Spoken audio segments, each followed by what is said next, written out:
할렐루야. 오늘 이 시간 정말 부족한 저를 이 자리에 세워주신 하나님과 또 담임 목사님께 감사를 드립니다. 많은 분들이 어떻게 선교사가 되고 또 선교를 가게 되었는지 궁금해하셨고 그런 질문도 많이 받았었는데요. 오늘 저의 삶을 이끄시는 하나님의 은혜의 간증과 또 태국의 이야기들을 여러분과 나누고자 합니다. 저는 초등학교 5학년 때 하나님을 인격적으로 만나면서 그분을 찬양하고 예배하는 것이 얼마나 큰 기쁨인지를 처음 알게 되었습니다. 그래서 이분을 사랑하면서 경배하면서 사는 것이 내가 이 세상에서 가장 잘 할 수 있는 일이라면 내 평생에 이분을 전하는 일을 하며 살아야겠다라고 결심했고, 그렇게 초등학교 5학년 때 선교사의 비전을 갖게 되었습니다. 후에 신학대학교를 졸업하고 계속해서 선교사의 비전을 갖고는 있었지만 평범하게 살아가던 중 드디어 32살에 OM 선교회에서 선교훈련을 받고 영국의 선교사로 파송을 받게 되었습니다. 사실 그 당시 영국은 저에게 낯선 곳은 아니었습니다. 이미 그때로부터 10년 전이었던 22살에 저는 부모님의 허락도 없이 마음대로 휴학을 하고 영국으로 유학을 가겠다고 짐을 싸서 대전으로 내려왔습니다. 제가 부모님께 엄마 아빠 도움 없이 영국에 갈 거야. 하나님께서 영국으로 나를 보내주실 거야 라고 이야기하고 집으로 왔는데, 정말 지금은 다 설명할 수 없지만 주님께서는 제가 말한 대로 영국으로 가는 모든 과정을 부족함 없이 준비해 주셨습니다.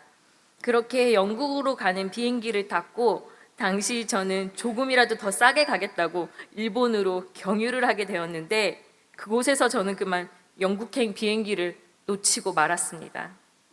요즘은 스마트폰도 있고 연락도 쉽고 어떤 문제든 금방 해결이 되는 세상이지만 21년 전 2004년에는 전혀 그런 시대가 아니었습니다. 같은 과의 60명의 동기들 중에 유학을 간 것은 저 한 명일 정도로 해외에 나가는 것 또한 흔한 일도 아니었습니다. 비행기를 놓치고 눈물 콧물 다 흘리면서 일본으로 입국을 해 우여곡절 끝에 모르는 한국인 아저씨에게 공중전화 카드를 빌려 한국에 계신 부모님께 이 상황을 알리고 무작정 공항에서 하룻밤을 지나게 되었습니다. 그런데 새벽이 되니 공항문을 닫는다고 나가라고 하는 것이 아니겠습니까? 지금도 검색해 보시면 아시겠지만 24시간 동안 운영되는 공항이 전 세계에 그렇게 많지는 않습니다. 그러나 당시에 아무 정보도 스마트폰 시대도 아니었던 그때의 저는 너무나 당황하고 너무나 우울했습니다. 영국에 가는 것이 하나님의 뜻이 아닌 나의 계획이었을까? 내일 그냥 한국으로 돌아가야 할까? 온갖 생각을 다하며 공항의 직원에게 더듬더듬 온갖 제스처로 의사소통을 했고, 저는 비행기를 놓친 저 같은 사람들이 모여있는 작은 방으로 인도되었습니다. 그리고 다음날 다행히 변경된 비행기표를 가지고 영국행 비행기에 몸을 실었습니다. 하지만 도착과 동시에 그 당시 저의 전부였던, 저의 모든 짐이 들어있던 캐리어가 항공사의 실수로 분실되어 저는 오직 저의 몸 하나만 영국에 도착하게 되었습니다. 이렇게 하나님만 의지할 수밖에 없는 저의 계획과는 전혀 다르게 시작된 저의 삶의 첫 번째 선교에 대한 여정이 시작되었습니다. 오늘은 시간이 많지 않아 이 이야기들의 모든 과정을 다 말씀드릴 수 없지만, 영국 도착 후에 하나님께서는 때마다 사람을 보내주시고 은혜를 덧입혀 주셔서 저는 영국 생활의 과정을 지나 어느 정도 적응을 하게 되었습니다. 그렇게 몇 개월이 지났을 때 저는 그곳에서 한 한국인 언니를 만나게 되었고, 외로웠던 저에게 한없는 호의와 친절을 베풀어준 그 언니를 믿고 따르게 되었습니다. 하지만 전화로 제 이야기를 들으신 엄마께서 그 언니를 믿으면 안 된다고, 너에게 거짓말을 하는 거라고 하셨는데, 저는 엄마에게 엄마는 왜 사람을 못 믿냐고, 얼마나 좋은 언니인데 라고 오히려 언니를 믿지 못하는 엄마를 원망하는 소리를 했습니다. 하지만 결국 저는 그 언니에게 집과 알바 자리를 사기당해 일자리와 집을 잃은 채 영국 생활 반년 만에 모든 짐을 다 싸들고 영국 시내 한복판에 나와서 갈 곳도 없이 서 있게 되었습니다. 알아서 할 거라고 큰 소리치고 온 영국인데 한국에 돌아갈 돈도 없고 이제 와서 이런 말도 할 수 없고 하물며 엄마에게 그 언니 좋은 사람인데 왜 의심하냐고까지 얘기했는데 이대로 한국에 갈 수도 없고 정말 눈앞이 캄캄했습니다. 아무리 생각해도 연락할 곳은 염치불구했지만 그 당시 제가 섬기던 선교센터에 선교사님밖에 없었습니다. 저는 그 당시 한 한국교회에서 운영하는 선교센터에서 주일을 성수하고 있었는데 거기에 한국인 선교사님이 한 분 계셨습니다. 저는 그 언니를 전도해서 함께 그곳에서 수요예배, 금요예배, 주일예배를 드렸었기 때문에 선교사님도 언니를 잘 알고 있었고 집을 사기당해 나올 때쯤에는 제가 언니로 인해 난처한 상황에 처했다는 사실도 선교사님께서 알고 계셨었습니다. 저는 런던 시대 한복판에서 선교사님께 전화를 드렸고 선교사님은 그래 지원아 센터로 얼른 와 라고 하셨습니다. 센터에 사람이 머물 공간은 1평도 되지 않은 작은 방 하나뿐이었고 방에는 2층 침대 하나와 비닐 옷장 하나만 있었는데 당시에 그 방에 2명의 오빠들이 이미 살고 있었습니다. 한 명은 대학원 진학을 위해 공부하던 분이었고 한 명은 센터에서 찬양 사역을 하는 분이었습니다. 제가 집까지 사기를 당해서 나온 날이 토요일 아침이었는데 그 전날 금요 저녁 예배 때에도 오빠들이 집에 조심히 가라고 예배 후에 배웅까지 해줬는데 아침에 눈을 뜨자마자 이민 가방 2개를 들고 그곳으로 가자니 저는 오빠들의 방을 차지하러 가는 것 같기도 하고 미안한 마음에 센터에 갈 엄두가 나지 않았습니다. 하지만 어떡하겠나요? 갈 곳도 없고 선교사님이 오라고 하셨으니 우선은 가야지요.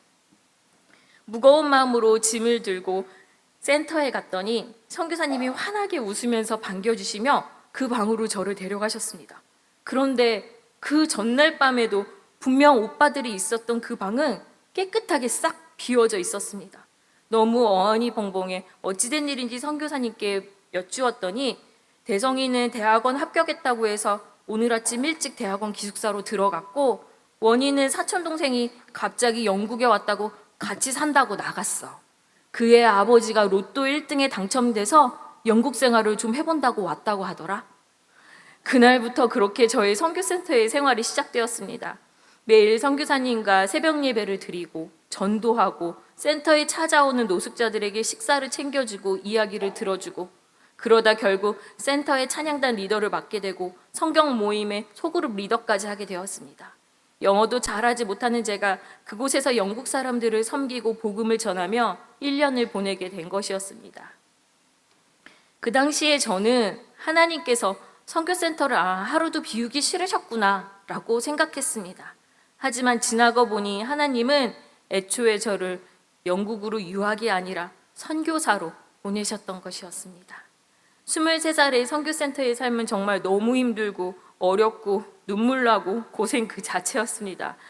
비자가 만기되고 한국에 돌아와 복학을 하고 저는 출발부터 고난 그 자체였던 영국 생활에 너무 지쳐 이제 영국 쪽은 쳐다도 보기 싫다고 말하곤 했습니다.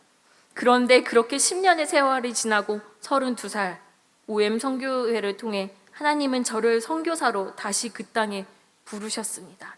주변에서는 32살이면 결혼을 해야지 갔었던 영국을 뭐하러 거기에 가냐고 그 나이에 왜 거길 가냐 난리였지만 저는 10년이 지나니 영국에서 겪었던 사기당한 기억, 고생한 기억, 선교센터에서 힘들었던 기억들은 희미해진 채로 그저 기쁨과 감사로 그 땅을 향해 순종하고 갔습니다.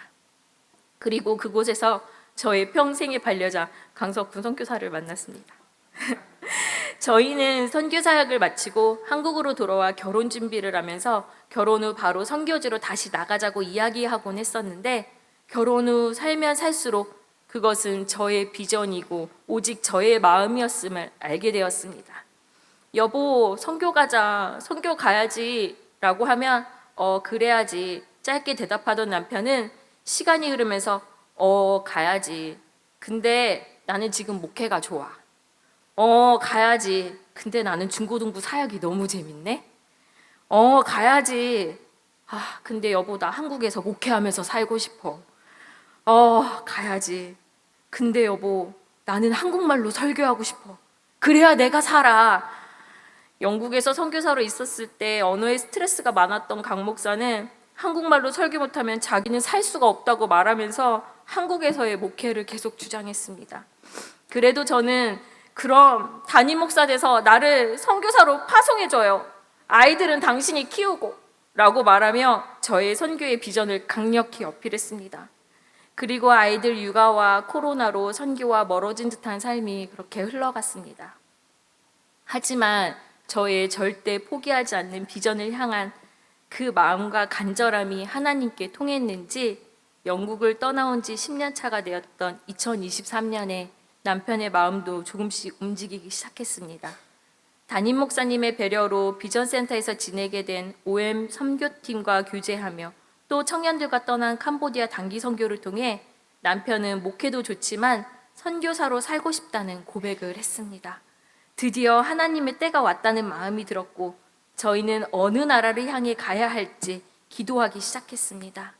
몇 개월의 시간 동안 하나님은 캄보디아 그리고 인도네시아를 거쳐 최종적으로 태국이라고 말씀해 주셨습니다. 그 답변을 얻을 때까지 수개월을 얼마나 많이 기도하며 애타고 힘들었는지 도대체 왜 하나님께서 한 번에 알려주시지 않았을까를 생각해 보니 제가 연애 때 강석훈 선교사에게 나 태국 진짜 싫어. 가족과 여행으로도 가고 단기 선교로도 갔었는데 난 2번 다 태국이 싫었어. 당신 나와 결혼하면서 살면서 태국 갈 일은 없을 거야? 라고 했던 기억과 2018년 기사를 보다가 태국이 마약을 합법화한 것을 알고 남편에게 카톡으로 이것 봐, 태국이 이렇다니까? 절대 갈 일 없어. 절대 가면 안 되는 나라야 라고 했던 일이 기억이 났습니다. 2번 다시 그 땅을 밟지 않겠다고 나와 결혼하면 그 땅에 갈 일은 없을 것이라고 했던 저이기에 만약 하나님께서 한 번에 그 땅으로 가라고 말씀해 주셨다면 저는 분명히 도대체 왜요? 아이들도 어린데 하필이면 왜 그 땅이에요? 라며 받아들이기 힘들었을 것입니다. 하지만 다른 나라들을 거쳐 최종적으로 태국임을 알려주셨을 때쯤 이미 저는 하나님께 완전히 순복해 주님, 제가 상상할 수도 없는 곳인가요? 그래서 말씀해 주시지 않는 건가요? 어디라도 알려주세요. 가라고 하시는 대로 그 어디라도 무조건 순종해서 갈게요. 라고 했었습니다. 하나님은 내 평생에 태국은 절대 가지 않겠다는 저의 그 마음을 내려놓고 다듬으시느라 수개월을 빙빙 돌려 알려주셨다는 것을 나중에 깨닫게 되었습니다. 당시 매일 하루 대여섯 시간을 꼼짝도 하지 않고 시간 가는 줄을 모르며 기도하며 하나님의 훈련 가운데 저희는 선교사로서 준비되어지는 시간을 보내었습니다. 그렇게 영국을 떠나 10년 만에 다시 선교사로 파송되어 도착한 태국. 영국에서의 2차례의 힘든 선교의 시간을 보냈었기에 이번에도 마음의 준비를 단단히 하고 정말 각오하고 그 땅을 밟았지만 이제 저희에게는 먹이고 입히고 케어해야 할 6살, 4살 두 아이가 있었습니다. 밥통도 전자레인지도 가스레인지도 세탁기도 없던 임시 숙소에서 핸드폰도 되지 않고 걸핏하면 정전이 되고 태어나 처음으로 브루스타에 자꾸만 물이 넘치는 냄비밥을 하면서 아이들과 사는 게 아닌 하루하루가 지나가는데 도대체 이게 뭐지? 라는 생각이 들고 조금 지나자 아이들이 엄청나게 아프기 시작했습니다. 곧 나온다고 했지만 이미 3개월이 지났는데 소식도 없는 비자 문제부터 이사 문제, 아이들 학교 문제, 아이들뿐 아니라 이제는 저희 부부까지 이유 없이 아프게 되면서 정말 정신을 차릴 수가 없고 너무 힘들어서 매일을 울면서 하나님을 찾았습니다.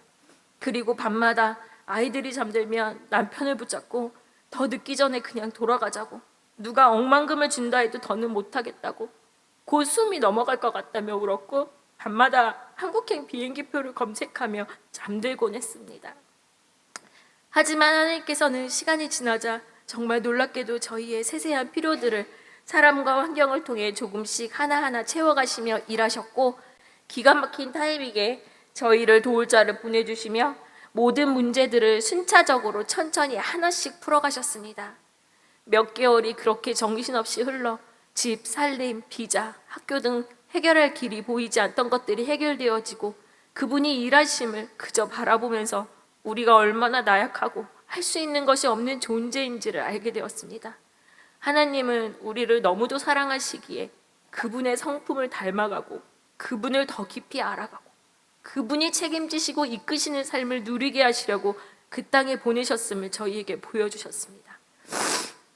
아직도 태국 사람들의 어려움이 있고 저희를 따라 태국 땅을 밟은 저희 아이들이 어려움에 처하고 힘들어할 때마다 마음이 찢어질 것 같지만 하나님께서 이 땅에 보내실 때 제일 먼저 약속하신 너희가 순종함으로 그 땅을 내디딜 때 너희의 자녀를 내가 반드시 책임지겠다 하신 하나님의 그 음성을 잊지 않고 기억합니다.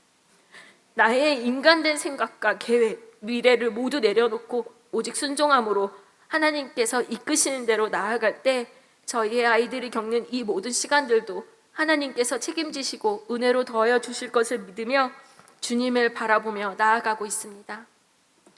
그렇게 한 걸음 한 걸음 나아가다 보니 어느덧 1년의 시간이 훌쩍 넘었습니다. 원래 선교 2, 3년 차까지는 선교사 견습생으로 언어 공부에 집중하고 사역을 구체화하고 문화와 환경에 적응하는 시간으로 사역이 잘 주어지지 않는데 저희는 계속해서 하나님 그래도 쓰임받을 수 있는 일들을 주세요. 영어로라도 할 수 있는 사역을 주세요. 최선을 다할게요. 라고 계속 기도했고 지금은 부족하지만 태국에서 작은 사역들을 감당하고 있습니다. 저희 아이들이 한국인 선교사님께서 세우신 기독교 학교에 작년 8월에 입학해서 다니고 있는데 학교에서 전체 학부모의 리더로 한국인 임원으로 또 학교에서 전도 목적으로 만든 크리스천 부모 양육 프로그램의 리더로 하나님께서 저를 세워주셔서 믿지 않는 부모들에게 복음을 전할 기회를 계속해서 만들어가고 있습니다. 기독교 학교지만 전교생의 80% 이상이 기독교인이 아니고 믿지 않는 한국인 가정들도 많이 있는데 그 가정들의 복음을 전하기 위해 소모임에서 사용하는 영어로 쓰인 책의 번역을 제가 맡아서 현재 3분의 2 정도의 번역을 마쳤습니다. 올해 말 번역이 다 마무리가 될 것 같습니다. 제가 번역할 때 하나님께서 지혜로 더하여 주시길 또 이 책을 통해 많은 믿지 않는 가정들이 하나님을 알게 되기를 함께 기도해 주세요. 또 이렇게 학교의 일을 열심히 동참하다 보니 거기서 만난 선교사님, 사모님들 중 어린이 사역을 하는 분들을 만나게 되었습니다. 오랜 시간 선교하신 분들의 이야기를 들어보니 태국 아이들에게 영어를 가르쳐주면 선교센터에 더 많은 아이들이 오고 또 관광산업으로 사는 태국에서는 영어를 잘하면 관광지에 취직할 수 있어서 태국 아이들의 미래에 큰 도움이 된다고 하셔서 2주에 한 번씩 선교사님에게 영어 교수법을 알려드리고 있습니다. 강석훈 선교사는 현재 선인 선교사님 아래에서 한인교회 사역을 함께하고 또 언어훈련과 선교훈련을 받으며 현지 교회와 선교지 탐방을 통해 많은 것을 보고 배우고 있습니다. 지난 6주간도 선교훈련 시간이 있었는데 훈련을 마치고 방문한 현지 교회에서 운영하는 토요학교에서 태국 아이들에게 영어를 가르칠 선생님이 필요하다고 하여 하반기부터 저희가 그곳에서 쓰임받을 수 있기를 기도하고 있습니다. 이렇게 태국에 적응하고 정착하며 조금씩 태국을 알아가면서 태국인들과 교류하는 시간들도 많이 생겼고 이 나라의 정서와 문화에 대해 많이 배우게 되면서 왜 태국이 선교사가 들어와 복음을 전한 지 200년이 지났는데도 복음화율이 이렇게 낮은지도 알게 되었습니다. 현재 태국의 복음화율은 카톨릭, 제7일 안식일교까지 다 합쳐서 1%입니다. 그리고 그 1% 중 확실한 정통 기독교 교인은 대부분이 산족입니다. 태국에는 산족과 타이족이 있는데 초창기 선교사님들께서 산이나 시골로 가서 산족들에게 복음을 전했고 그렇게 산족들은 현재 거의 복음화가 되었습니다. 그러나 산족들이 복음화된 것은 너무나 감사하지만 이것이 태국의 신분 문화와 합쳐져 선교에 큰 어려움이 되고 있습니다. 산족과 타이족 사이에는 보이지 않는 계급이 존재해서 타이족은 산족을 무시합니다. 산족과 타이족은 외모도 무척 달라서 바로 산족인지 타이족인지 서로 알 수가 있습니다. 저희가 섬기는 교회의 태국인 전도사님도 산족 출신으로 이미 복음화된 동네에서 자라 신학을 공부하여 전도사님이 되었습니다. 하지만 전도사님이 산족이라는 이유로 방콕 도시에 사는 타이족들은 교회에 왔다가도 나보다 계급이 낮은 자가 사역자라는 것을 알고 예배에 나오지 않고 교회를 떠나버립니다. 타이족들은 태국의 절이 이렇게 크고 교회는 이렇게 작은데 왜 이런 종교를 믿어야 하냐? 불교가 더 큰 종교고 기독교는 산족이 믿는 그렇고 그런 종교가 아니냐라고 합니다. 또 태국인들의 주민등록증에는 그 사람의 종교가 무엇인지가 표시되어 있는데 불교의 나라인 태국에서 기독교인이라 하면 불합리한 일을 당하고 차별당하게 되기에 콧대 높고 잘 사는 도시의 타이족들에게 복음이 흘러가는 것은 보통 어려운 일이 아닙니다. 하나님을 믿는다는 그 자체가 태국인들에게는 부정적인 인식이 있고 언제든 불합리한 일을 당할 수 있다는 것을 전제로 하기 때문입니다. 이런 태국 땅에 부흥이 일어나고 복음이 흘러가기 위해서는 이 타이족이 복음화되고 또 산족이 아닌 이 타이족에서 많은 목회자들이 양성되어야 합니다. 92세의 선임 선교사님께서 세우신 신학교가 방콕에 있습니다. 현재 학교에 정통 신학을 가르칠 자가 너무나 필요합니다. 강석훈 선교사는 좀 더 신학을 깊이 있게 공부하여 그곳에서 타이족 목회자들을 양성하고 그 땅에 복음이 흘러가는 데 쓰임받기를 기도하고 있습니다. 물론 오늘의 성경 본문처럼 저희의 계획이 있어도 하나님의 인도하심이 있어야 하기에 저희는 그저 순종하는 마음으로 그분의 뜻을 구하고 있습니다. 그리고 다들 들으셔서 아시겠지만 태국이 마약의 합법화에 이어서 얼마 전 동성애와 도박을 합법화했습니다. 국민들은 아무런 힘이 없고 왕권과 정치인 아래에서 발언권이 없이 살아갑니다. 편의점에서는 마약이 들어있는 음료부터 치약, 각종 생활용품을 언제든지 살 수 있습니다. 길을 지나다 보면 마약을 넣은 음식을 파는 가게들이 즐비합니다. 매일 뉴스에는 10대 아이들의 마약 소식이 전해집니다. 또한 동성애의 합법화 이후 한국인 주재원 자녀들이 가장 많이 다니는 방콕의 한 학교에서 동성애의 날을 만들어 아이들에게 남자와 여자가 부부인 가정, 여자와 여자가 부부인 가정이 있다고 가르치고 언제든 남자가 원하면 여자가 될 수 있고 여자도 남자가 될 수 있다고 그렇게 되는 가정을 소개하고 가르쳤다고 합니다. 이 한국인 아이들이 태국에서 이런 교육을 받고 한국으로 돌아온다면 한국의 미래 또한 걱정이 많이 됩니다. 요즘 한국의 뉴스에도 마약 이야기가 자주 등장합니다. 한국에 들어오는 마약의 대부분은 다 태국에서 들어옵니다. 이러한 부정적인 영향을 미치는 우리나라와 가까운 나라 태국이 이제 아시아에서 도박의 강대국이 되겠다고 선언했습니다. 마약과 동성애의 합법화와 도박의 합법화가 국민들의 삶의 질을 높여주고 교육과 의료를 발전하게 할 것이라고 태국 정부는 이야기합니다. 하나님의 말씀과 그분의 뜻과는 전혀 다른 방향으로 가고 있는 이 불쌍한 나라를 위해서 이 시간에 함께 기도해 주십시오. 이것은 먼 나라, 나와 상관이 없는 나라의 이야기가 아닙니다. 그리고 저희가 그 땅에 하나님의 나라를 이루고 그분의 뜻을 이루어 드리는데 기꺼이 쓰임받고 저희의 생각이나 계획이 아닌 하나님의 이끄심대로 나아가기를 기도해 주세요. 모든 분들의 기도로 여기까지 왔고 앞으로도 그 기도에 힘입어 저희는 또 나아갈 것입니다. 할렐루야. 이 시간에 함께 찬양 후에 저희 가정과 태국을 위해 함께 기도하는 시간을 갖도록 하겠습니다. 기도 후에 제가 기도하고 마치겠습니다. 찬양하겠습니다.